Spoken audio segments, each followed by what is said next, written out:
ذرا اس تضاد پہ غور کریں. ایک طرف یہ تصور ہے کہ کسی کی پوری زندگی کے 83 سال کی محنت اور ریاضت صرف ایک رات کی سچی نیت سے بدل سکتی ہے. ہاں، سورہ القدر کی بات کر رہی ہیں آپ. بالکل. اور دوسری طرف ایک باریک کری وارننگ ہے کہ ذرے کے برابر یعنی چھوٹے سے ایٹم کے وزن کے برابر کی گئی چھوٹی سی غلطی یا نیکی بھی اس کائناتی آڈٹ سے بچ نہیں پائے گی. یعنی وہاں کوئی چھوٹ نہیں ہے. صحیح کہا. تو یہ دونوں انتہائیں بے پناہ رحمت اور انتہائی باریک بین احتساب ایک ہی جگہ کیسے موجود ہو سکتی ہیں؟ چلیں آج اس بات کی تہہ تک پہنچتے ہیں. یہ واقعی ایک بہت گہرا موضوع ہے.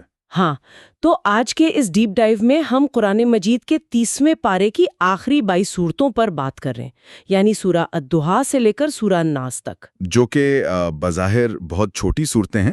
بالکل بظاہر چھوٹی ہیں اور عموماً بچپن میں ہی یاد کروا دی جاتی ہیں، لیکن اگر ان کے اندر جھانک کر دیکھا جائے تو ان میں انسانی نفسیات، معاشرتی انصاف اور روحانیت کا ایک انتہائی گہرا فریم ورک موجود ہے. اور اصل میں یہی وہ مقام ہے جہاں ان صورتوں کی اصلی طاقت سمجھ میں آتی ہے.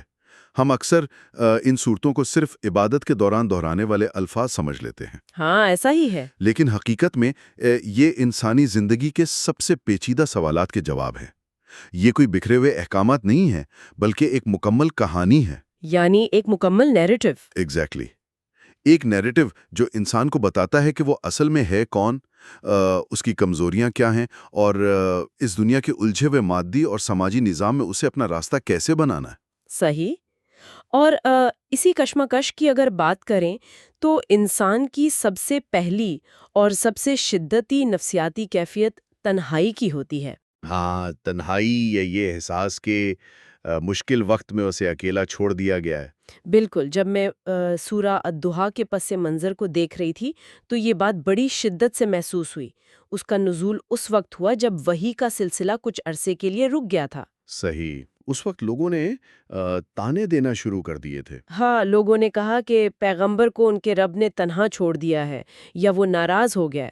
یہ ایک ایسا احساس ہے جو آج کا انسان بھی اپنی زندگی کے مشکل ترین ادوار میں محسوس کرتا ہے. بالکل کرتا ہے. یہ احساس تنہائی، یہ ڈپریشن کے شاید اب کوئی مدد نہیں آئے گی، اور پھر وہ الفاظ آتے ہیں کہ تمہارے رب نے تمہیں نہیں چھوڑا. یہ صرف ایک تاریخی واقعہ نہیں لگتا مجھے، یہ ایک زبردست آفاقی سہارا محسوس ہوتا ہے. دیکھیں، یہ جو تنہائی اور ترک کر دیے جانے کا خوف ہے نا، یہ انسانی نفسیات کا سب سے تاریک پہلو ہے. صحیح بات ہے. جب ہم کسی بڑی مشکل میں ہوتے ہیں تو ہمارا ذہن فوراً یہ فرض کر لیتا ہے کہ ہم سے ضرور کوئی بڑی غلطی ہوئی ہے. ہاں، ہم خود کو بلیم کرنے لگتے ہیں. ایگزیکٹلی. ہم سوچتے ہیں کہ ہم اس حال پر چھوڑ دیے گئے ہیں اور اب ہم مدد کے مستحق نہیں رہے. سورہ الضحیٰ اصل میں انسان کے اس وہم کو توڑتی ہے. کس طرح؟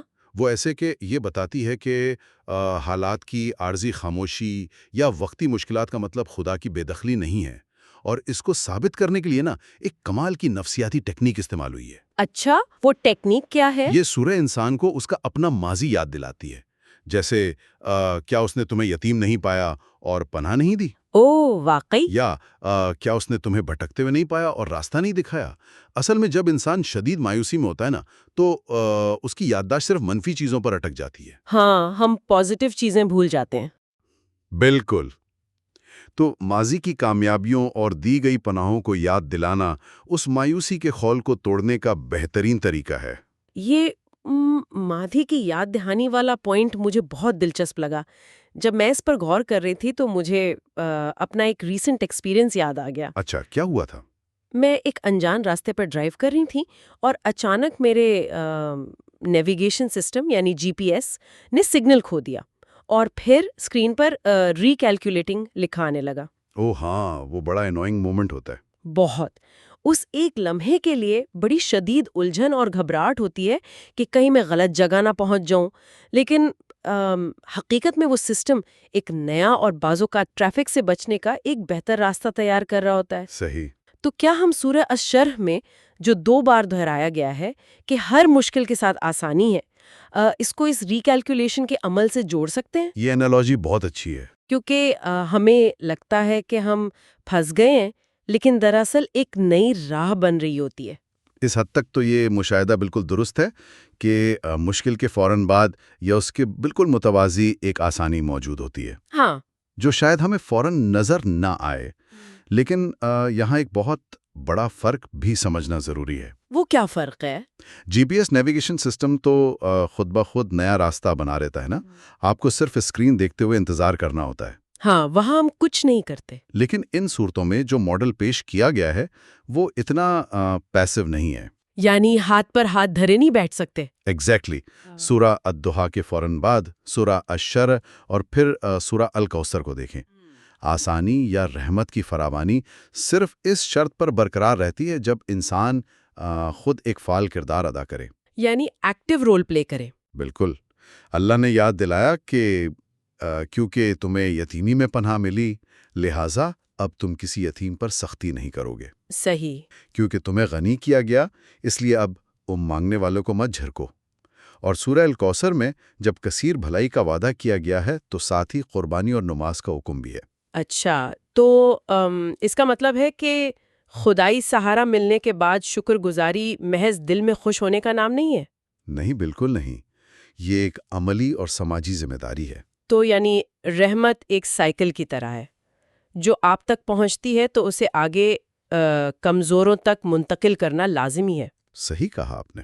یہ تو بات ہو گئی کہ مشکل میں کیسے سہارا ملتا ہے، لیکن سوال یہ پیدا ہوتا ہے کہ انسان بار بار ان الجھنوں اور مصیبتوں میں گرتا کیوں ہے؟ یہ ایک بہت بنیادی سوال ہے۔ وہ کون سی چیز ہے جو اس کی اصلی اور بہترین حالت سے نیچے گرا دیتی ہے؟ سورہ ایتین میں یہ بات بڑی واضح کہی گئی ہے کہ انسان کو احسان تقویم یعنی بہترین ساخت میں پیدا کیا گیا، بالکل۔ لیکن پھر وہ سب سے نیچلے درجے میں گر سکتا ہے۔ ہم تو یہ گراوٹ اتنی تیزی سے آتی کیوں ہے؟ دیکھیں، یہ گراوٹ اس وقت آتی ہے جب انسان اپنی تخلیق کے اصل مقصد کو بھول کر نہ صرف مادی دنیا کی ظاہری چمک کو سب کچھ سمجھ لیتا ہے، یعنی مٹیریلسٹک ہو جاتا ہے۔ ہاں، اسے سمجھنے کے لیے ہمیں سورہ العلق کی گہرائی میں جانا ہوگا۔ وہاں انسان کو یاد دلایا گیا ہے کہ اس کی تخلیق ایک جمے ہوئے خون کے لوتھرے یعنی کلاٹ سے ہوئی ہے۔ صحیح، یہ اس کی عاجزانہ بنیاد ہے۔ ایگزیکٹلی۔ لیکن جب انسان کے پاس علم نہیں ہوتا اور وہ خود کو مادی طور پر طاقتور محسوس کرتا ہے تو وہ یہ گمان کرنے لگتا ہے کہ وہ خود کافیل ہے، یعنی سیلف سفیشینٹ ہے۔ ہاں، وہ سمجھتا ہے کہ اسے کسی بالاتر رہنمائی کی ضرورت نہیں ہے۔ یہ جو خود کفالت کا وہم ہے نا، یہ اس کے اندر بے پناہ تکبر پیدا کرتا ہے۔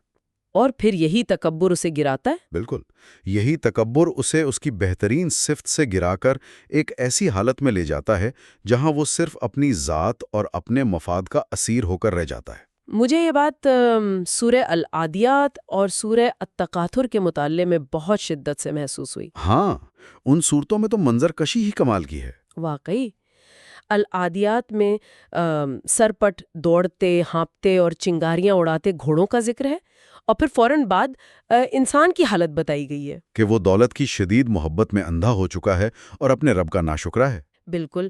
اور سورہ التکاثر میں تو وہ دوڑ ہے جو موت کے وقت تک ختم ہی نہیں ہوتی، یعنی بس اور زیادہ جمع کرنے کی ہوس، ریٹ ریس جسے کہتے ہیں۔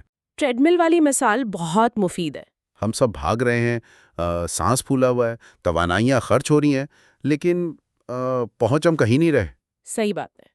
مجھے الجھن یہ ہوتی ہے کہ اگر ہم واقعی اتنے باشعور ہیں اور ایسے نے تقویم پر بنائے گئے ہیں تو ہم اتنی آسانی سے مال جمع کرنے کی اس اندھی دوڑ کا حصہ کیسے بن جاتے ہیں؟ اس کے پیچھے ایک بہت گہری نفسیاتی وجہ ہے۔ یہ ہوس اتنی طاقتور کیوں ہے کہ ہمارا سارا شعور دبا دیتی ہے؟ اصل میں دولت اور مال انسان کو زندگی کے ایک بہت بڑے اور بنیادی خوف سے عارضی طور پر نجات دلاتے ہیں۔ اور وہ خوف کیا ہے؟ فنا ہونے یا موت کا خوف۔ سورہ الحمزہ میں اس نفسیات کو بالکل کھول کر رکھ دیا گیا ہے۔ اچھا، الحمزہ میں کیا بتایا گیا ہے؟ اس سورہ میں ان لوگوں کا ذکر ہے جو مال جمع کرتے ہیں، اسے گن گن کر رکھتے ہیں اور دوسروں کا مذاق اڑاتے ہیں۔ ہاں، اور پھر آگے وہ جملہ آتا ہے جو انسان کی اس نفسیاتی بیماری کی جڑ ہے۔ وہ سمجھتا ہے کہ اس کا مال اسے ہمیشہ زندہ رکھے گا۔ او واو، یعنی امورٹیلٹی کا ایلیوژن۔ ایگزیکٹلی۔ انسان دولت اس لیے جمع نہیں کر رہا کہ اسے محض 2 وقت کی روٹی چاہیے، وہ دولت اس لیے جمع کر رہا ہے کیونکہ دولت اسے طاقت اور بقا کا احساس دیتی ہے۔ صحیح۔ وہ ایک فریب میں مبتلا ہو جاتا ہے کہ یہ بینک بیلنس، یہ جائیدادیں اس کے ارد گرد ایک ایسی دیوار بنا دیں گی جسے زوال پار نہیں کر سکے گا۔ لیکن یہ تو خود فریبی ہے۔ بالکل۔ وہ یہ بھول جاتا ہے کہ جس مال کی محبت نے اسے اندھا کیا وہی اسے حطامہ یعنی ہر چیز کو کچل کر رکھ دینے والی آگ تک لے جائے گی۔ یعنی ہم موت اور زوال سے بچنے کے لیے جس چیز کو ڈھال بنا رہے ہیں وہی دراصل ہماری روحانی موت کا سبب بن رہی ہے۔ صحیح کہا آپ نے۔ یہ ایک بہت ہی ہولناک فریب ہے۔ اب اگر یہ مال اور دولت کامیابی کا معیار نہیں ہے اور یہ ساری دوڑ ایک دھوکہ ہے، تو پھر اس پورے فریم ورک میں اصل کامیابی کا معیار کیا ہے؟ یہاں آ کر نا وقت اور اعمال کا تصور سامنے آتا ہے۔ صحیح، جیسے سورہ العصر میں بہت ہی مختصر لیکن جامع انداز میں وقت کی قسم کھائی گئی ہے۔ بالکل۔ اور کہا گیا ہے کہ تمام انسان خسارے میں ہے سوائے ان کے جن میں 4 صفات ہوں: ایمان لائے، نیک اعمال کیے، حق کی تلقین کی اور صبر کیا۔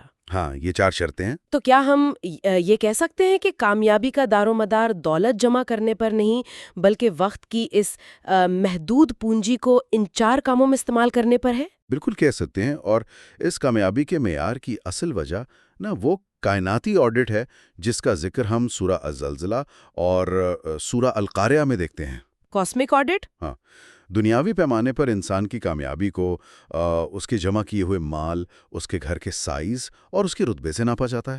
صحیح، لوگ اسی سے امپریس ہوتے ہیں۔ لیکن اس کائناتی نظام عادل میں یہ ساری چیزیں صفر ہو جاتی ہیں۔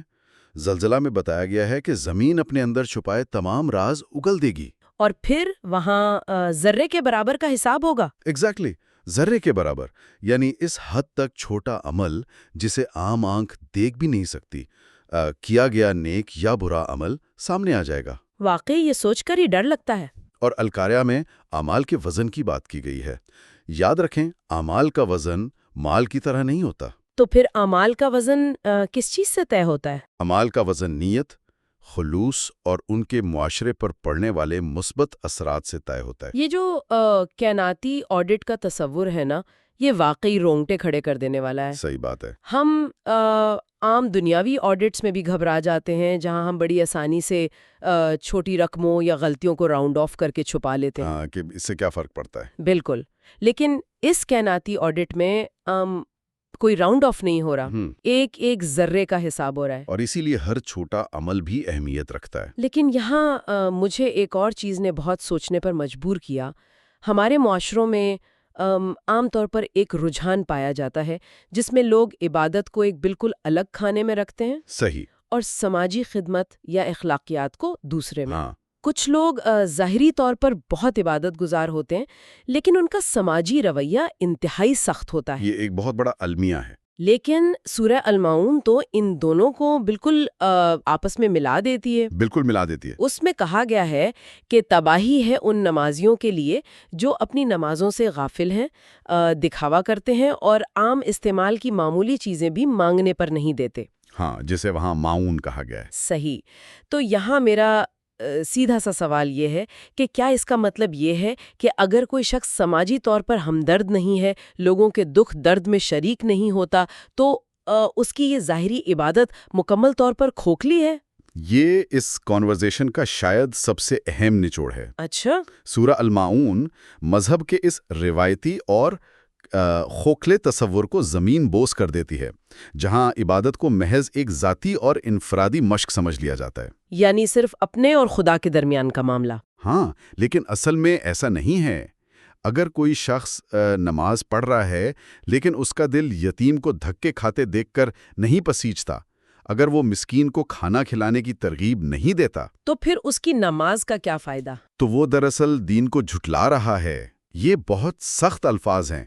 یعنی سماجی بے حسی اور خود غرضی کو براہ راست دین کے جھٹلانے سے جوڑ دیا گیا ہے۔ واقعی یہ الفاظ ہلا دینے والے ہیں۔ اور سورہ البینہ میں بھی اسی بات کو مزید واضح کیا گیا ہے کہ سچا مذہب صرف رسومات ادا کرنا نہیں ہے، بلکہ خلوص نیت کے ساتھ اللہ کی عبادت کرنا اور ساتھ ہی زکوٰۃ دینا، یعنی معاشی اور سماجی انصاف قائم کرنا ہے۔ صحیح۔ اسلام کا تصور عبادت انسان کے اندر تکبر ختم کر کے عاجزی اور رحم پیدا کرنے کے لیے ہے۔ اگر وہ رحم پیدا نہیں ہوا تو اگر عبادت کے بعد بھی انسان کی انا برقرار ہے اور وہ اپنے پڑوسی کی معمولی سی مدد کرنے سے بھی کتراتا ہے، تو اس کا مطلب ہے کہ وہ عبادت محض ایک جسمانی ورزش تھی۔ اس نے روح تک رسائی حاصل ہی نہیں کی۔ ایگزیکٹلی۔ یہ بات بہت سی آنکھیں کھولنے کے لیے کافی ہے کہ ہمارا سماجی رویہ ہی دراصل ہمارے ایمان کی اصل جانچ ہے۔ بالکل۔ لیکن یہ سب سن کر ایک بات کا احساس شدت سے ہوتا ہے کہ اس قدر اعلیٰ سماجی اور روحانی کردار کو برقرار رکھنا کتنا مشکل کام ہے۔ آسان تو نہیں ہے۔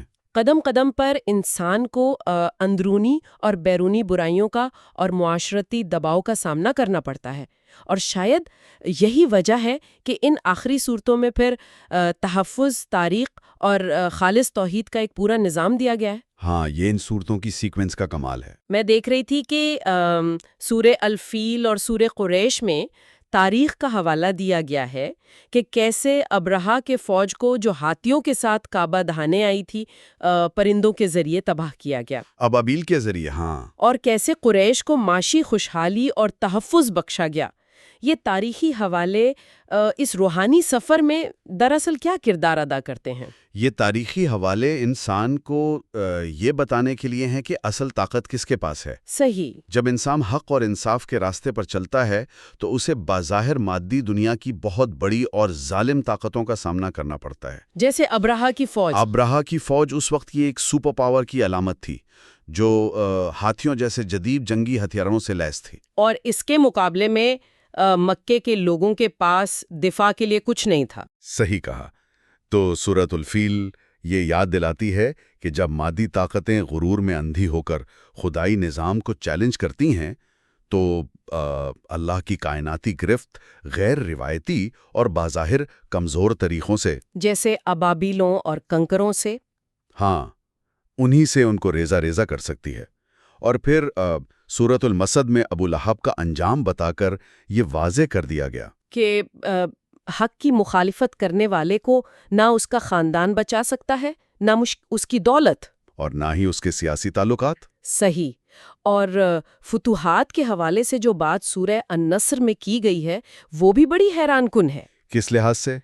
عام طور پر دنیا کی تاریخ بتاتی ہے کہ جب کوئی فاتح کسی شہر میں داخل ہوتا ہے تو وہ غرور اور تکبر سے بھرا ہوتا ہے۔ وہاں یہ تو انسانی تاریخ ہے۔ لیکن یہاں جب اسلام کی سب سے بڑی فتح یعنی فتح مکہ کی پیشن گوئی کی جا رہی ہے تو حکم یہ دیا جا رہا ہے کہ فتح حاصل ہونے پر تکبر کے بجائے اللہ کی پاکی بیان کرو، اس کی حمد کرو اور معافی مانگو۔ بالکل، یعنی غرور کی گنجائش کو جڑ سے اکھاڑ دیا گیا۔ یہی اسلام کا طرز عمل ہے۔ اب اگر ہم ان سب چیزوں کو سمیٹتے ہوئے بالکل آخری صورتوں کی طرف آئیں تو یہاں ایک بہت گہرا تصور ابھرتا ہے۔ ہاں، سورہ الکافرون اور آگے۔ بالکل، سورہ الکافرون میں عقیدے کے معاملے میں سمجھوتے سے صاف انکار کیا گیا ہے، اور پھر سورہ اخلاص آتی ہے جس میں خالص توحید کا بیان ہے کہ اللہ ایک ہے، بے نیاز ہے، نہ اس کی کوئی اولاد ہے نہ وہ کسی کی اولاد ہے۔ اور اس کے فوراً بعد سورہ الفلق اور سورہ الناس آتی ہیں۔